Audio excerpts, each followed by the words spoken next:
حضرت یحییٰ علیہ السلام کا نام سورہ آل عمران، انعام، مریم اور انبیاء میں مجموعی طور پر 5 مرتبہ آیا ہے۔ وہ اللہ کے ایک عظیم پیغمبر تھے، اور ان کی خصوصیات میں سے ایک یہ تھی کہ وہ بچپن میں مقام نبوت پر فائز ہوئے۔ اللہ تعالیٰ نے انہیں ایسی روشن عقل اور اتنی تابناک فہم و فراست عطا فرمائی کہ وہ اس عظیم منصب کو قبول کرنے کے لائق قرار پائے۔ الحمدللہ رب العالمین والصلاة والسلام علی رسولہ الامین، اما بعد۔ السلام علیکم ورحمۃ اللہ وبرکاتہ۔ میں محمد عامر سورہ مریم کی تفسیر لے کر حاضر ہو چکا ہوں۔ آج انشاءاللہ آیت نمبر 7 تا 11 کی تفسیر ہم پڑھیں گے۔ آئیے تفسیر کی شروعات ان آیتوں کی تلاوت سے کرتے ہیں۔ یا زکریا انا نبشرک بغلام اسمه یحییٰ لم نجعل له من قبل سمیا قال رب أنا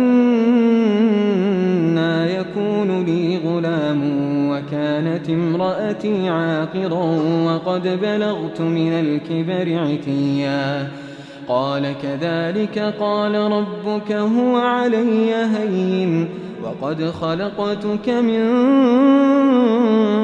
قبل ولم تك شيئا قال رب اجعل لي آية قال آيتك ألا تكلم الناس 3 ليال سويا فخرج على قومه من المحراب فأوحى إليهم أن سبحوا بكرة وعشيا۔ یہ آیات حضرت زکریا علیہ السلام کی دعا کی بارگاہ پروردگار میں قبولیت کو بیان کر رہی ہیں۔ یہ ایسا استجابت و قبولیت تھی جو اس کے خصوص لطف و عنایت سے آمیختہ تھی۔ فرمایا گیا، اے زکریا، ہم تمہیں ایک فرزند کی بشارت دیتے ہیں کہ جس کا نام یحییٰ ہے، ایسا لڑکا کہ جس کا پہلے کوئی ہم نام نہیں ہوا۔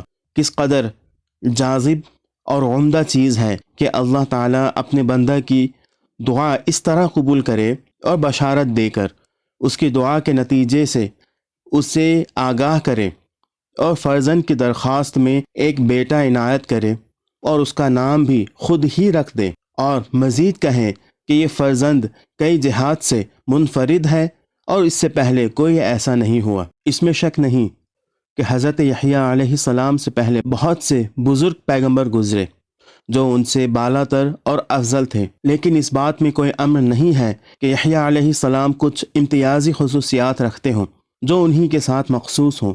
لیکن حضرت زکریا علیہ السلام چونکہ ایسے مطلوب تک پہنچنے کے لیے ظاہری اسباب کو کارآمد نہیں سمجھتے تھے، لہٰذا انہوں نے بارگاہ پروردگار میں وضاحت کا تقاضا کیا۔ انہوں نے کہا، پروردگار، یہ کیسے ممکن ہے بیٹا نصیب ہو جبکہ میری بیوی بانجھ ہے اور میں بھی بوڑھا ہو چکا ہوں؟ لیکن بہت جلدی حضرت زکریا علیہ السلام کو ان کے سوال کے جواب میں بارگاہ خداوندی سے یہ پیغام مل گیا۔ فرمایا، معاملہ اسی طرح ہے کہ جیسا تیرے پروردگار نے کہا ہے، اور یہ میرے لیے آسان بات ہے۔ یہ مسئلہ کوئی عجیب و غریب نہیں ہے کہ تمہارے جیسے بوڑھے اور ظاہراً بانجھ بیوی سے بچہ پیدا ہو، اور میں نے تمہیں پہلے پیدا کیا تھا جبکہ تم کچھ نہیں تھے۔ وہ ذات جو یہ قدرت اور توانائی رکھتی ہو کہ بغیر کسی چیز کے تمام چیزوں کو پیدا کرے، یہ کون سی تعجب کی بات ہے کہ اس عمر میں اور ان حالات میں وہی ذات تمہیں بیٹا عنایت کرے۔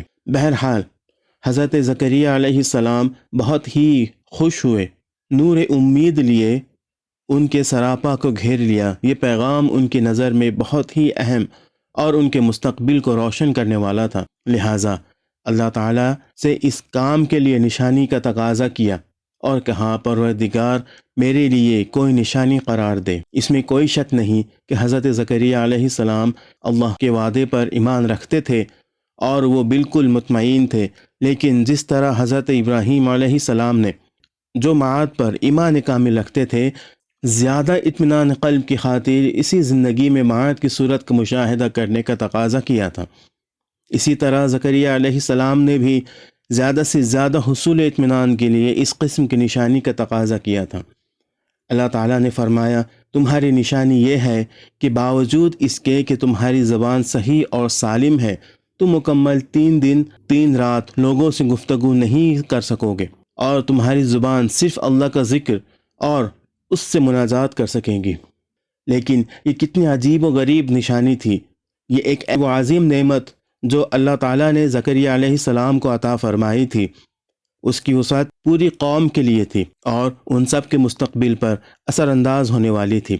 اسی بنا پر اس لائق تھی کہ اس نعمت کے شکرانے میں سب کے سب اللہ تعالیٰ کی تسبیح کے لیے اٹھ کھڑے ہوں اور اللہ کی مد و ثنا کریں۔ اس سے بھی بڑھ کر بات یہ ہے کہ یہ عطا کہ جو ایک معجزہ تھی، لوگوں کے دلوں میں ایمان کی جڑیں مضبوط کر سکتی تھی، یہ بھی ایک اور نعمت تھی۔ یہاں مجھے یہ بات صحیح معلوم ہوتی ہے کہ میں محراب کے بارے میں کچھ بتاتا چلوں۔ یہ ایک ایسی مخصوص جگہ ہوتی ہے کہ عبادت گاہ میں امام یا پیش نماز کے لیے مخصوص کر دی جاتی ہیں، اور اس کا نام رکھنے کے 2 وجوہات بیان کی جاتی ہیں۔ پہلی یہ کہ مادہ حرب سے جو جنگ کے معنی میں ہے لیا گیا ہے، کیونکہ محراب در حقیقت شیطان اور ہوائے نفس کے ساتھ جنگ کرنے کی جگہ ہے۔ دوسری وجہ یہ کہ محراب لغت میں مجلس کے معنی میں لیا گیا ہے، کیونکہ محراب کی جگہ عبادت گاہ کے اوپر والے حصے میں ہوتی تھی، لہٰذا اسے یہ نام دیا گیا۔ آج کے لیے اتنا ہی۔ اللہ رب العزت سے دعا ہے کہ اللہ تعالی ہمیں ان آیتوں کو پڑھنے، سمجھنے اور ان پر عمل کرنے کی توفیق عطا فرمائے۔ آمین۔ وآخر دعوانا ان الحمد للہ رب العالمین۔ السلام علیکم ورحمۃ اللہ وبرکاتہ۔